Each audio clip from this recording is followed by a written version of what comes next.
pengalaman terakhir ini sebagai sebuah ilustrasi aja. CONMEBOL kualifikasi Brasil main ke Bolivia, arena yang selalu sulit buat negara Amerika Latin manapun, apalagi kalau main di La Paz kan. Jadi Brasil kalah 0-1 karena penalti Bolivia menang penalti. Lalu Brasil, Ancelotti ini pelatih yang baru bilang bahwa dia melawan referee, dia melawan polisi, dia melawan ballboy. Jadi ada situasi di mana kalau Brasil nyerang, tiba-tiba ada bola masuk dari ballboy dilempar ke dalam lapangan.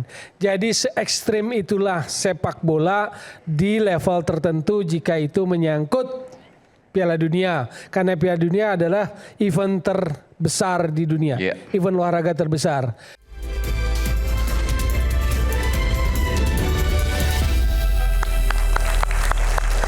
Oke, kita bicara soal lapangan yang nggak sama, non teknis yang merugikan timnas Indonesia. Tapi itu bukan satu-satunya penentu kemenangan. Soal tadi kalau saya tanyakan ke para pemainnya, ada Atin, ada Christian, pemain itu nggak melihat hal tersebut, tapi yang dia lihat adalah fokus bagaimana permainan, semangat, dan bagaimana kemudian strateginya. Nah, inilah yang akan kita bicarakan, bagaimana kemudian harus dilakukan di antara kerugian-kerugian, boleh saya bilang kerugian-kerugian ya, secara non teknis tadi. Hadangan. Ya, hadangan. Kalau saya bilang langsung aja kerugian yang ada atau menimpa timnas Indonesia nanti, tapi peluangnya masih tetap besar. Itu nyata. Nanti kita akan bicara. Tapi sebelum itu, Mas Roy tadi mau nyampaikan sesuatu, silakan. Jadi kita harus jaga agar moral dan semangat pemain itu tidak mikir soal-soal gini. Dan itulah perannya negara. Negara tuh dari dulu harus berpikir demikian. Dia berpikir masalah non teknis ya. Dan itu nggak hanya di sepak bola. Kalau kita lihat prestasi Indonesia misalnya di Asian Games atau SEA Games, itu selalu sebenarnya ada lobby negara. Sampai ke tahap bukan hanya soal teknis Mas. Soal penentuan cabang olahraga saja kita menentukan harusnya ketika kita bicarakan nanti yang mau dimainkan. Dan kita juga pernah dikerjain habis-habisan. Misalnya saat di Myanmar, saya tahu persis karena waktu itu saya yang ikut ngurus di sana. Kita udah menyiapkan tim catur waktu itu. Catur kita yakin kita dapat sekian medali lumayan. Ternyata sampai di sana caburnya diperbanyak. Ada catur Asia, ada catur Myanmar. Nah kan kita nggak punya pemain di situ. Jadi itulah makanya peran negara. Dan ini sudah ada. Semenjak zaman Pak Harto pun kita dari dulu juara pun ada. Bagaimana dulu Pak Harto berusaha dalam bulu tangkis mengantar lobby ketika Cina waktu itu belum masuk IBF.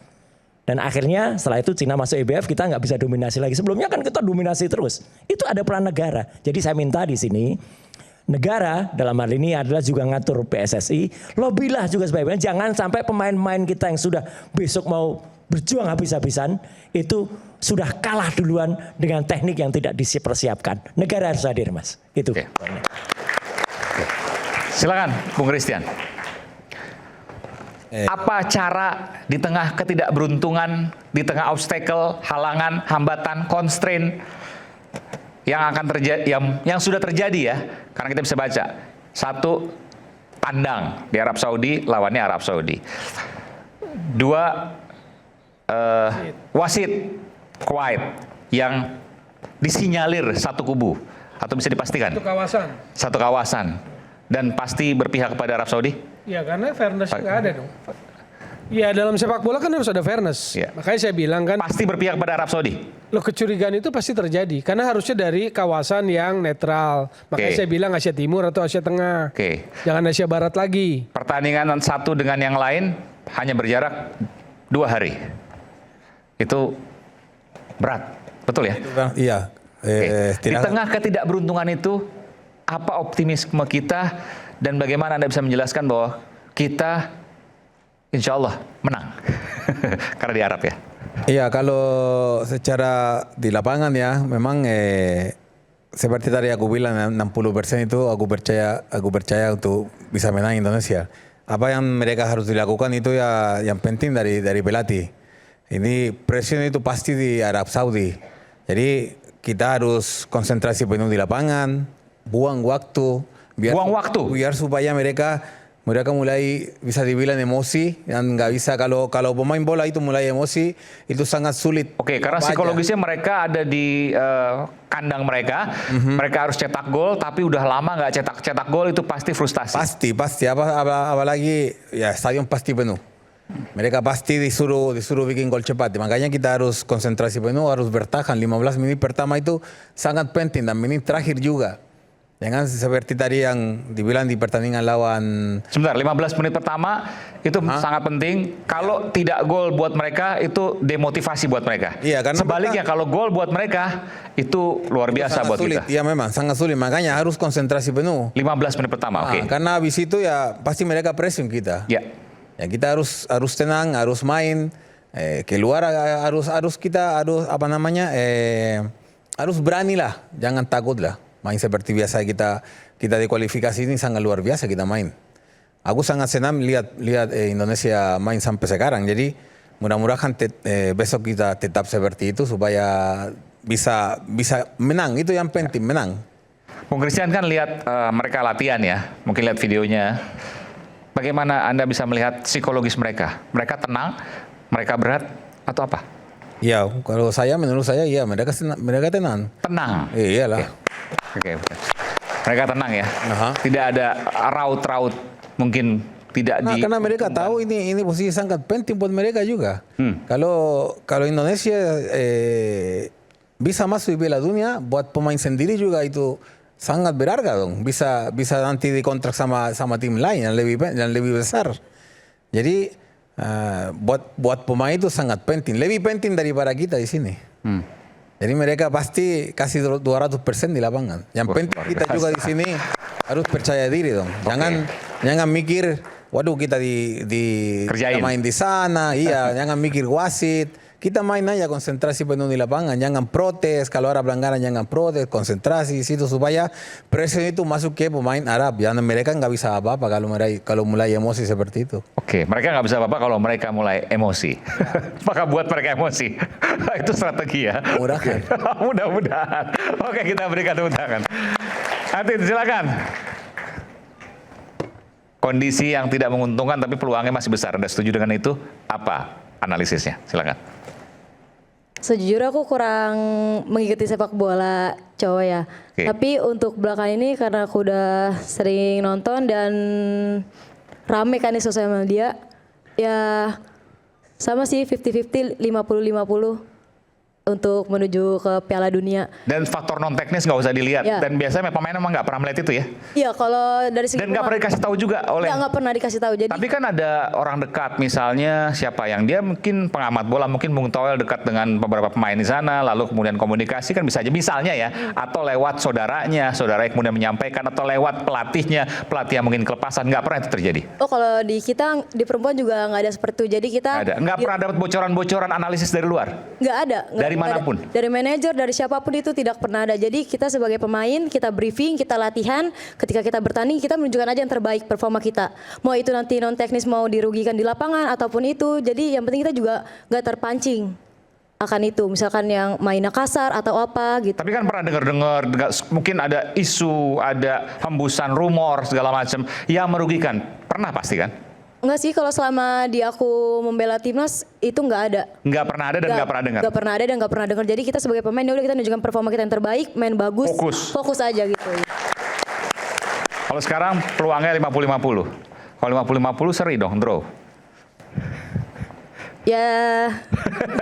5-1 lah, 5-1. Ya 5-1 lah. Jadi Indonesia. Oke, baik. Bung Toel, silakan. Kalau tadi non teknis, sekarang teknis. Di tengah ancaman non teknis gitu. Oke, teknis. Pengalaman terakhir ini sebagai sebuah ilustrasi aja. CONMEBOL kualifikasi berhasil main ke Bolivia, arena yang selalu sulit buat negara Amerika Latin manapun, apalagi kalau main di La Paz kan. Jadi berhasil kalah 0-1 karena penalti Bolivia menang penalti. Lalu berhasil Ancelotti ini pelatih yang baru bilang bahwa dia melawan referee, dia melawan polisi, dia melawan ballboy. Jadi ada situasi di mana kalau berhasil nyerang, tiba-tiba ada bola masuk dari ball dilempar ke dalam lapangan. Jadi se-ekstrim itulah sepak bola di level tertentu jika itu menyangkut Piala Dunia. Karena Piala Dunia adalah event terbesar di dunia, event olahraga terbesar. Nah sekarang bobot pertandingan ini bukan bobot pertandingan biasa. Apakah itu disadari oleh semua termasuk pemain? Saya yakin disadari, namanya awareness. Tetapi pemain memang akan fokus pada hal teknis, bagaimana dia bermain sebaik mungkin sesuai arahan taktikal strategi pelatih gitu kan. Tetapi pelatih juga sebetulnya bisa kasih kisi-kisi. Contoh, dengan riskannya, dengan sensitifnya pertandingan ini, dengan adanya wasit kuwait. Di menit-menit awal, let's say katakanlah tadi pakai teorinya 15 menit awal, hati-hati jangan ambil pelanggaran yang sifatnya nggak perlu di area penalti. Kenapa? Karena itulah yang akan bisa mengubah situasi pertandingan. Kalau amit-amit saya khawatir menit-menit awal tiba-tiba ada penetrasi ke dalam area penalti kita, entah gimana-gimana, penalti untuk kita. Itu yang harus diwaspadai. Jadi non teknis itu. Walaupun menit ke 90. No, enggak menit 90 kan tadi saya bilang 15 menit awal. Jadi bisa jadi pelatih itu mewanti-wanti pemain konsentrasi penuh, hati-hati bahasanya. Jangan ambil sekaligus. Enggak, tadi kalau saya misalnya 15 menit Katakanlah misalnya semua karena kalau di awal kalau wasit kasih penalti itu kan mengubah situasi pertandingan ya gitu pasti kan. Itu. Ini kita bicara skenario terburuk. Katakanlah 0-0 menit ke 90 tadi sempat disinggung juga. Ya itu juga akan sangat riskan. Ada pelanggaran yang dilakukan oleh timnas Indonesia dan terjadi penalti. Ya itu yang bahaya. Itu yang kita tidak inginkan. Makanya nggak mungkin nggak aware para pemain tuh nggak mungkin bahwa di back mindnya jangan ada pikiran wah gua akan dikerjain, itu nggak boleh. Nggak boleh. Jangan sampai. Tetapi saya yakin bahwa misalnya clue-cluenya itu hati-hati 15 menit awal, menit-menit krusial jangan sampai kita dalam posisi kecolongan karena hal yang nggak perlu. Hal yang nggak perlu itu tadi benturan 50-50 aja nanti dianggap ini. Nah itu yang harus awareness dan saya yakin karena bobot pertandingannya seperti ini itu yakin. Lalu kenapa saya bilang tadi secara teknis kita bicara tentang di lapangan aja 50%. Karena satu, Arab tidak sebagus katakanlah 2007 waktu Piala Asia pernah di sini, era di situ. Dan kita pun sekarang kan bukan Indonesia yang seperti kemarin. Karena wajah timnas kita kan sudah mayoritas yang pemain naturalisasi gitu loh. Jadi lalu dengan perkembangan terakhir itu apa? Uji coba FIFA Matchday September. Saya merasa bahwa tim kita juga ada progres secara permainan. Meski ada lubang tanpa oleh Romeni di depan kan begitu. Saya nggak mau jumawa karena saya juga lihat Arab Saudi progres. Habis kalah sama kita 0-2 di November, Desembernya dia lawan Trinidad Tobago menang uji coba. Piala Teluk Arab menang lawan Irak, menang lawan siapa lagi Oman. Lalu di Mei-nya menang lawan Jordania. Terakhir di Piala Gold Cup Amerika memang kalah sama Amerika 0-2 sama Meksiko. Meksiko 0-2 sama Amerika 0-1. September dia menang 2-1 sama North Makedonia, 1-1 sama Republik Ceko. Jadi saya nggak mau jumawa bahwa ini Arab yang kemarin November 2024, enggak, mereka juga progres, tapi kita juga progres. Makanya saya berani 50-50 kalau di lapangan. Karena bagaimana cara bermain timnas kita di September kemarin sebagai tolak ukur terakhir uji coba FIFA Matchday. Dengan adanya non teknis yang tidak menguntungkan kita, itu menunjukkan bahwa memang ada kekhawatiran untuk menghadapi timnas Indonesia. Setidaknya itu yang kemudian. Oh iya dong, karena mereka merasa bahwa sebetulnya kan mereka kalau salah perhitungan kalau bicara Arab dan Qatar. Harusnya ronde 3 lolos, dicolong Uzbekistan sama Jordania, dia harus masih berjuang di ronde 4. Makanya saya lihat dengan segala kemampuannya, dia maksain jadi tuan rumah kan. Jadi memang positioning pressure ada di dia. Dengan segala upaya investasi yang sudah dilakukan, pressure ada di dia. Tapi kalau kita bicara bola, murni bola, strategi mulai kick off dan sebagainya, kita rame gitu loh secara sepak bola gitu loh. Oke, baik. Kita kembali saat lagi pada sesi terakhir Rakyat Bersuara.